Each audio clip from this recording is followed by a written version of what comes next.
A very good morning, dear students. I Rita ma'am, librarian from Smart Indian Model School. प्यारे बच्चों, आज मैं आपके लिए लेकर आई हूँ एक इंटरेस्टिंग स्टोरी। तो चलिए बच्चों स्टार्ट करते हैं ये स्टोरी।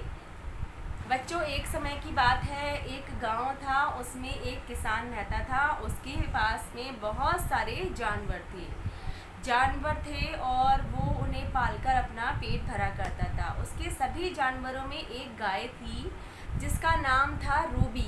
बच्चों, वो रूबी नाम की जो गाय थी वो बहुत सारा दूध देती थी, जिसके कारण उसके घर का खर्चा पानी चलता था, उसकी दिनचर्या चलती थी।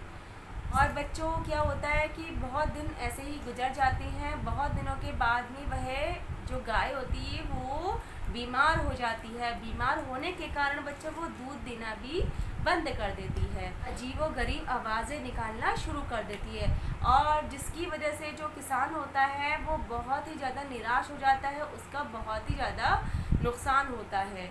तो वो क्या करता है कि वो बच्चों को अपने घर से दूसरे जंगल में वो गाय छोड़ आता है। तो अब वो गाय वहाँ पर रहती है, उससे बच्चों खड़ा भी नहीं हुआ जा रहा था, वो इतनी ज़्यादा बीमार हो जाती है। अब जैसे ना तैसे करके वो थोड़ा सा खड़ा होती है, धीरे धीरे चल के फिर दूसरे गांव पहुंच जाती है। जंगल के दूसरी तरफ एक गांव होता है, वो वहाँ पर पहुंच जाती है। वहाँ पर पहुंचकर वह किशन, एक जो किसान होता है दूसरा, उसके घर पर आकर बैठ जाती है, उसके घर के बाहर बैठ जाती है। अब किशन जो है वो दरवाज़ा जब खोलता है तो वो देखता है कि अरे ये तो गाय है। वह अपनी पत्नी को आवाज़ लगाता है और कहता है, देखो हमारे घर गाय माता आई हैं। अब उसकी जो पत्नी होती है बच्चे, वो भी बहुत ही ज़्यादा खुश हो जाती है। अब दोनों लोग मिलकर उसकी बहुत ज़्यादा सेवा करते हैं। कुछ दिनों के बाद में जब वह गाय ठीक हो जाती है तब वह फिर से दूध देने लगती है।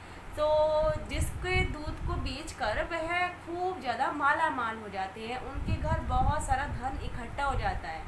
अब वो तो बहुत खुश होते हैं। अब बच्चों, यह बात जब पहले वाले किसान को पता लगती है तो वह उसके पास आता है, किशन के पास आता है।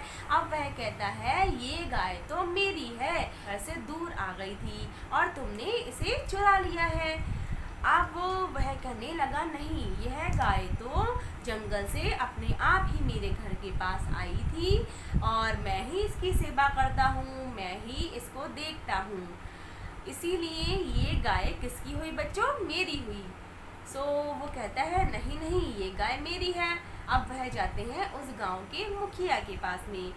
अब मुखिया थोड़ी देर सोचने लगते हैं कि हमें क्या करना चाहिए। कुछ देर सोचने के बाद वह क्या करते हैं, उस गाय को लेकर के आते हैं। जब गाय को लेकर के आते हैं तो बीच में होती है गाय, एक तरफ होता है किशन और दूसरी तरफ होता है पहला वाला किसान। अब बच्चों, क्या होता है, जो पहले वाला किसान होता है वो सोचने लगता है और मन ही मन बहुत ज़्यादा खुश होता है कि ये गाय तो मेरी है और गाय जो है मेरे पास ही आएगी, मेरे पास ही आकर खड़ी हो जाएगी। फिर क्या होता है, थोड़ी देर के बाद में वो गाय चलकर आती है, किशन के पास आकर रुक जाती है। अब मुखिया कहते हैं, देखो ये गाय तो चली गई किशन के पास में, तो इसका मालिक कौन हुआ? किशन। बच्चों, वो जो पहला वाला किसान होता है वो बहुत ज़्यादा उदास हो जाता है और वहाँ से वो चला जाता है। बच्चों, आपने देखा इस स्टोरी में कि गाय को दूसरे वाले किसान का प्यार और लाड़ दुलार मिलता है, इसी कारण वह गाय किसकी हो जाती है? किशन की। जो इस स्टोरी के माध्यम से हमने ये जाना है कि हमें सबसे प्यार से बोलना चाहिए। प्यार से ही जो है दूसरा जो व्यक्ति है वो अपनी ओर खींचा चला आता है और किसी का भी दिल नहीं दुखाना चाहिए। बच्चों, आज की स्टोरी आई होप कि आपको अच्छी लगी होगी। बाय बाय बच्चों।